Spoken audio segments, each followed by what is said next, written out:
Well, hello everyone, and welcome to Locked On Flames. The day is finally here. Game 1 is set tonight at 8 p.m. Mountain Time. I have the latest news from Calgary with the matchups and plenty more from Blake Coleman as well. You're Locked On Flames, your daily podcast on the Calgary Flames. Part of the Locked On Podcast Network, your team every day.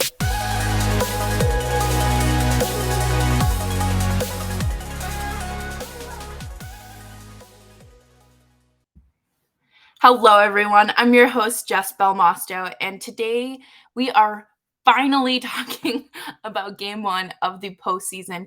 It finally matters now.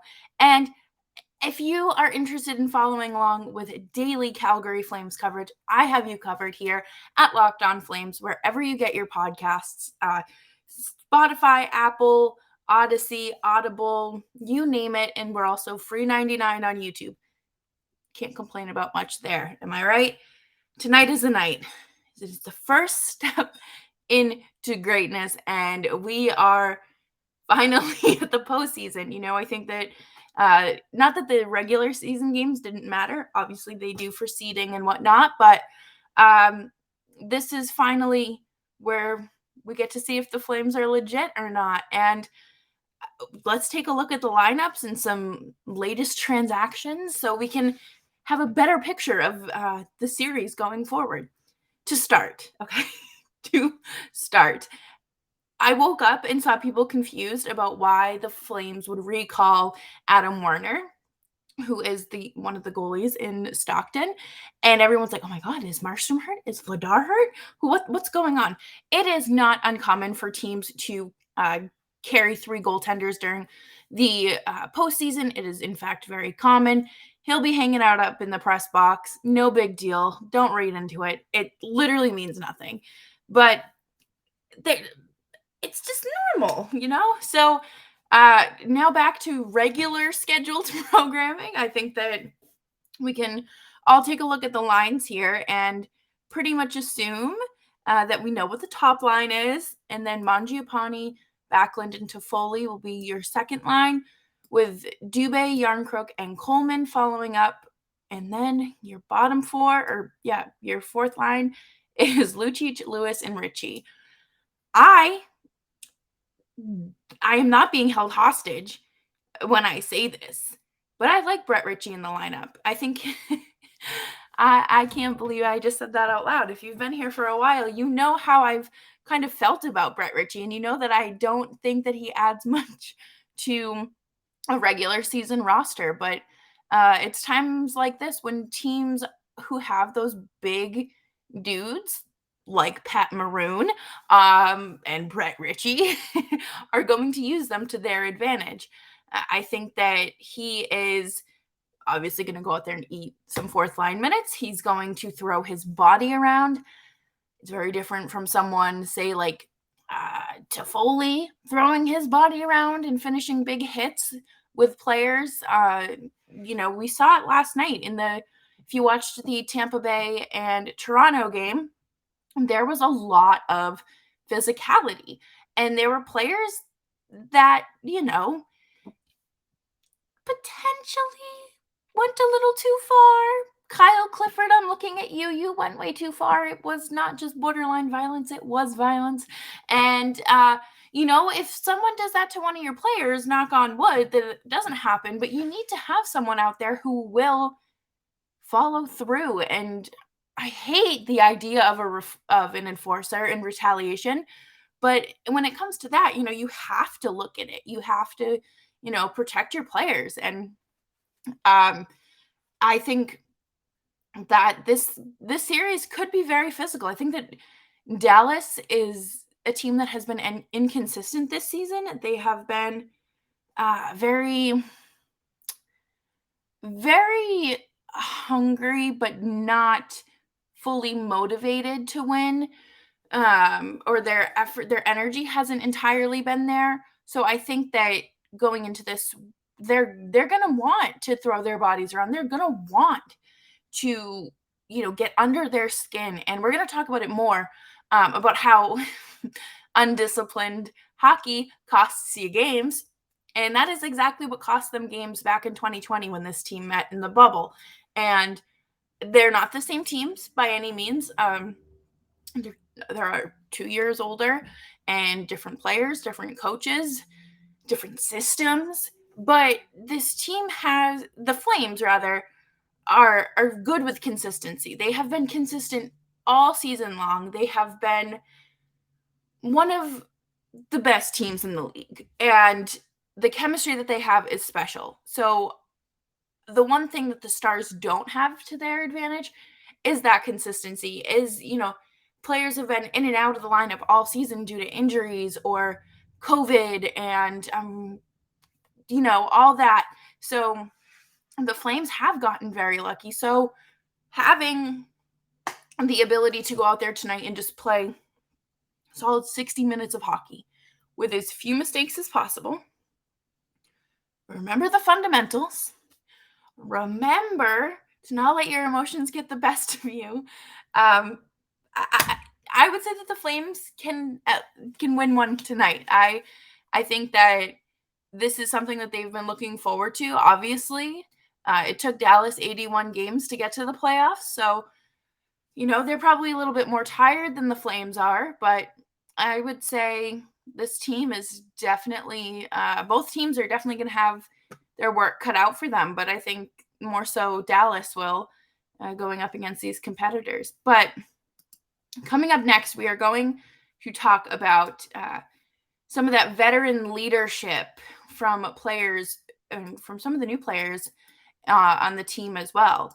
But before we do that, I do just want to say thank you so much to Athletic Greens. Our next partner has a product I use every day to start my day. I started taking AG1 because I have severe gut problems. Hot girls, all hot girls have stomach problems, right? But I wanted to feel better. I wanted to stop taking a little bit of everything to fix a little bit of everything. I wanted it all in one spot, and AG1 offers that. I think that it's perfect. It's one scoop of 75 high-quality vitamins, minerals, whole foods, superfoods, probiotics, and adaptogens, and they get your body going, You can just scoop this into your morning water, shake it up in your water bottle, and be on your way. It doesn't have much taste to it. I would say if it does, it's a little like tropically, like fruity. So it's nice if you like that. But it contains less than 1 gram of sugar, no GMOs, no nasty chemicals or artificial anything. It supports mental clarity and alertness. It's one of the best things, and Athletic Greens uses the best of the best products based on the latest science with constant product iterations and third-party testing. It costs you less than $3 a day, so that that's less than this coffee cost, and it's cheaper than getting all different supplements that you need to start your day, and it's all in one.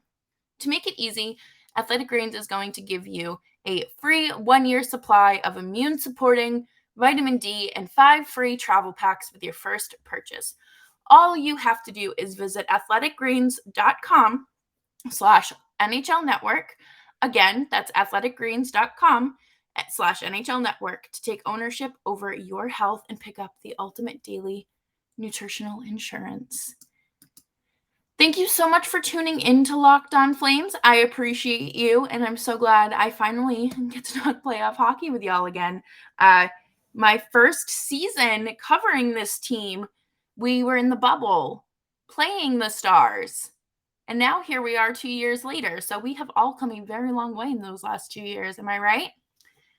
So back to Blake Coleman. When Blake Coleman signed with this team, I viewed him as the shiny new toy, right? I think a lot of people did. He was coming off of back-to-back championships. He was part of that esteemed third line, like Braden Point, Yanni Gord, and Blake Coleman. You could not have wanted a better third line. And the Flames are working on establishing that with Dubé, Yarncroke, and Coleman. But I think everyone was just so excited to have a young guy in the room who had won recently. It's great to have those guys from LA who had won in the past, but this was fresh. This was brand new, and everyone's like, oh my God, he's not like a quote unquote has been. He's won. He knows what it takes. He's competitive. He's young. He can score goals. And that's exactly what happened. So Sportsnet put out an article today talking about Blake Coleman and how it's actually written by Eric Francis. And how Blake Coleman's just kind of emerged as the leader that we all knew was going to happen. And I wanted to read some quotes from this and just kind of dissect it and give you a little bit my opinion. And so Coleman says, all right, this is the time of year guys are asking a lot of questions. You look at the Nashville game and an overtime win for Calgary in late April, and guys come up to you asking if this is what to expect. Is this playoff hockey? This next quote right here is really what I want to talk about. The physicality, the tight checking, and the emotion were really close to playoff hockey. And adding the crowd to the list as well. But the after whistle stuff, the retaliating, the things that can hurt your team, the good teams will cut that out of their game and give them a better chance to win. Now, I'm not saying I'm as smart and have the hockey IQ of Blake Coleman, but what have I said? What have I said all season? What did I say is going to cost them this series? That's right. That is right. Unnecessary, undisciplined hockey. And I think that it is very important to remember that. And I'm glad he said that and put it in writing, because the Flames are just very... Sometimes they let their emotions get the best of them. And honestly, I can relate. I think that that's very fair. But it also comes down to the point of, do you want to give this team a 2-minute man advantage? Do you want to do that? Do you want to be down a man? Is that something you're willing to risk? No. And you saw in the Tampa and Toronto game last night how escalated things got. Do you want to be fined? Do you want to be suspended? Apparently, Minnesota St. Louis game, you can just, if you're Jared Spurgeon, you can just cross-check guy in the back of the leg and try to break his leg and only get $5,000. So if you have an extra $5,000 laying around, go ahead and do that, I guess. But next paragraph here is back to my point. You need to play good hockey. You need to play smart hockey, not with your emotion, but with your head. Okay. Obviously, use your grit and passion. That's fine.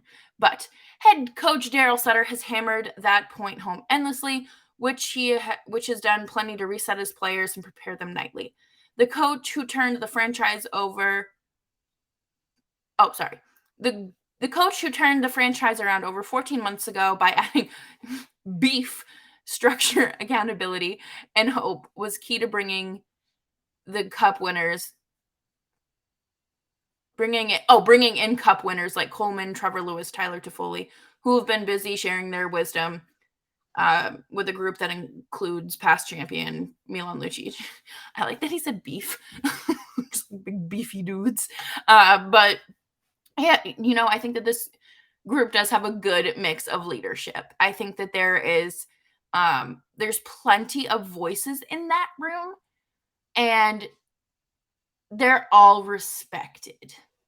And they are all people who seem to want what's best for this team. And there isn't like an individual goal here. It's a team goal.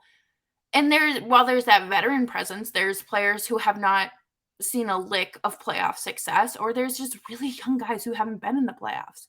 So it's very exciting to see plenty of, fresh faces, as well as, the guys who know what it takes, who have what it takes. So the next quote here is from Matthew Tkachuk. Matthew Tkachuk believes both experiences serve his Pacific Division winning club well as they prepare for another opening round dance with the Stars opening Tuesday. Our team played solid and probably good enough to put ourselves in a better position at the beginning of the bubble series against Dallas, but they were more prepared and probably a better team at that point. Matthew Tkachuk had a concussion that series. Do y'all remember when he was losing his mind? He was fighting for his life in that press box. He was his hair, he had so much hair, and his what do you call it? His mask, he was livid. He was livid. And he showed more emotion in that press box than any player on the ice. And that, I think, is where this team has done a complete 180. The team has a lot of emotion. And I think that that's one of the best things that Daryl Sutter has brought to this team. Looking back, that might have been a good thing that happened to us, because I don't think we were fully built for it then. I think we're better off now. Facts, Matthew Tkachuk, facts. That team was not built for the Stanley Cup Playoffs or a deep run. But that's okay. That's okay, because now here we are, and they are cup favorites, which is so crazy to think. But I am so impressed with this team. And this next paragraph, I will share my screen so you can see the picture that I'm looking at if you're on YouTube. And if you're not, hop over to YouTube as well, because this picture is so funny. Okay, so here's the paragraph I'm looking at. Confidence is also higher than ever thanks to a season-ending 10-2-2 run in which the Flames proved they could match the intensity of far more desperate clubs and build their mojo as the spring approached. But perhaps nothing did more for them than the 5-4 overtime comeback in Nashville. Nobody calls it Smashville. That's like when people call Boston Beantown. That doesn't happen. Where Tkachuk's game-tying goal with a 10th of a second left might have been overshadowed by the moxie the group showed, an emotional game that featured 2 successful heavyweight fights. So that's the thing, right? I think that they are a very competitive team that will also throw down when needed, which is why it's great to have guys, those big beefy guys like Brett Ritchie and Milan Lucic on your team, right? Okay, so I'll read this next paragraph and then we will wrap it up. But, okay, if there was any question this team can play postseason hockey, it was against the Preds. What it does is show the guys in the room you're willing to stand up for each other and battle for each other, says Lucic, who anchors an experienced fourth line of bangers with Trevor Lewis and Brett Ritchie. And when I think about it, even though no one saw it, and I'm not blaming anyone for it, when the Muzzin Tkachuk thing happened with the puck flipping, some geese just flew literally right by my window. Chucky had a right to feel no one had his back in that situation. I told you all that was the incident that changed that team, and that there was this split in the room after. I freaking knew it. And then you have other nights when everyone is standing up for Chucky and he's standing up for other guys you play for. Listen, I told you all. I told you.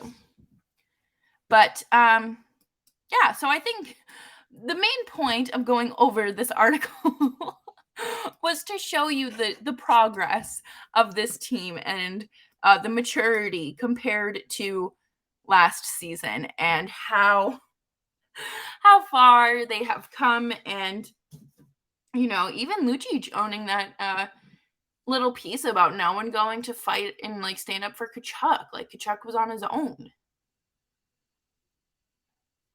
And he even said, I'm not blaming anyone. Growth. Now unblock me on Twitter, Milan. Coming up next, we are going to wrap up the show with my players to watch for game one.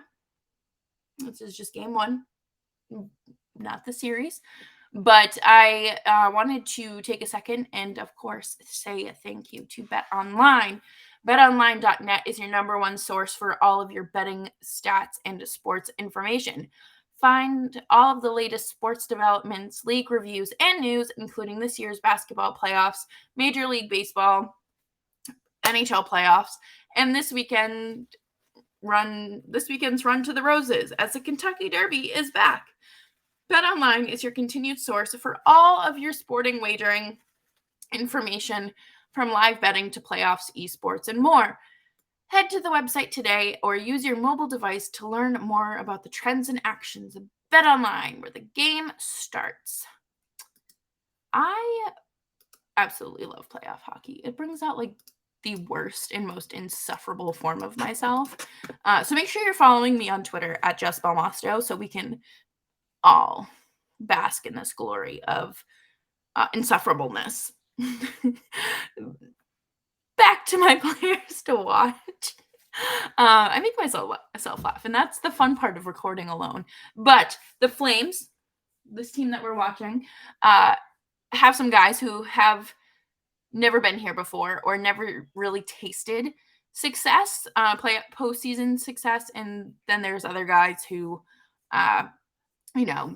relive those glory days every day. Or players like Blake Coleman, who literally has 2 Stanley Cup babies, like under 3 years old. So right now, my player to watch. These aren't in any specific order or order of importance or relevancy or anything like that. Like, they're just players to watch. Michael Backlund. He is someone who has been on this team for a very long time. He is someone who has the qualities of a captain and the qualities of a leader. I think that he has been a pretty good center this year. I think that he has, obviously that's his position, but he's been playing well when you slot him in here and slot him in there. But he is a much better 2C option than Sean Monahan. And obviously, again, we have to look at the circumstances surrounding Sean Monahan. But I do think that Michael Backlund's line is a good line. I think it's a great line. I think that is your perfect second line, because you have Mangiapane, Backlund, and Teacup Toffoli. And that line as a whole can provide you offense and defense against Jamie Benn, Tyler Seguin, and whoever slots on that right wing. Do I think that Jamie Benn and Tyler Seguin are going to be a massive problem like they were 4 or 5 years ago? No. Do I think Joe Pavelski on the top line is going to be a problem? Yes. But I would also just kind of think like where I have a feeling that Backlund is going to kind of emerge as like this Sam Bennett playoff type of player. And that's for like my next 2 as well. So I guess that's the vibe we're going for, are these like dark horses and players that like seem to only exist in the playoffs. But I really do think that Backlund is going to have some really, really good chances to show off his defensive abilities. There have been a few times this season, more than I can count on one hand, of his presence like down by the net and just how like gritty and defensive he gets. So I really like that. And I would watch for that as much as you watch for goal scoring, in my opinion. And I think that there's going to be a lot of great hockey through this lineup as a whole. The Flames roster is deep. And coming up next on my list is Kalle Järnkrok, who the Flames acquired at the deadline, who is Elias Lindholm's cousin and part of the Swedish House Mafia with Jacob Markstrom as well. So, I think he's going to be the dark horse in this thing. I tweeted yesterday that I think that once he finds that first goal, he's going to be unstoppable. He's going to be this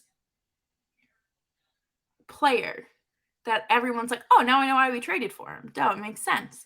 But right now, he's still he just had really unlucky bounces, or he's just snake bitten. I think it's just that's bound to happen. I'd rather it happen to him than somebody in the top 6. I'm sorry, but I do think the postseason adds a different vibe to things, and he'll find it. He'll find himself. And my third and final player to watch is, of course, Calgary's own Dylan Dubé. Is he from Calgary or is he just from Alberta? I think he's from Alberta. But regardless, Dylan Dubé, is Ted Lasso? Is that who or Roy Kent? Is that it? Yes. Okay. Whatever. I apologize for saying that he has reached his ceiling in Calgary. I think he listened to that episode and then said, I'm going to prove this podcast host wrong. And, Dylan Dubé, I've emailed your agent asking if you would like to come on. I understand why you have not gotten back to me. It's okay. I understand. All jokes aside, he had 8 goals in his last 7 games of the regular season.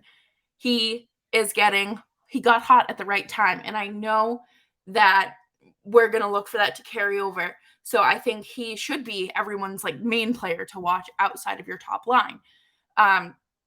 He is playing on the third line, which I think is going to be good because he's on that line with Yarncroke and Coleman. And that's, again, a talented line. There's nothing wrong with that line. I think I wouldn't put this ridiculously high expectation on them for game 1, just because I like to manage my expectations so I don't get my feelings hurt.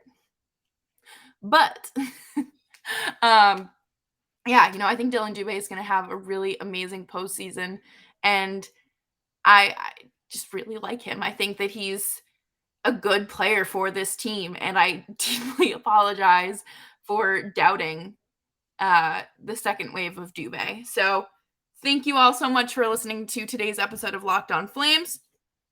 I am available to find on Twitter at Jess Belmosto. I will be insufferable on there. I love live reacting, live tweeting. I have East Coast coverage as well, Eastern Conference coverage, as well as Flames. I'll be here for you every day. Tomorrow I will have your Game 1 recap, and hopefully I don't have to do Monday morning quarterbacking the way that I had to do this morning. So thank you all so much, and I will catch you next time.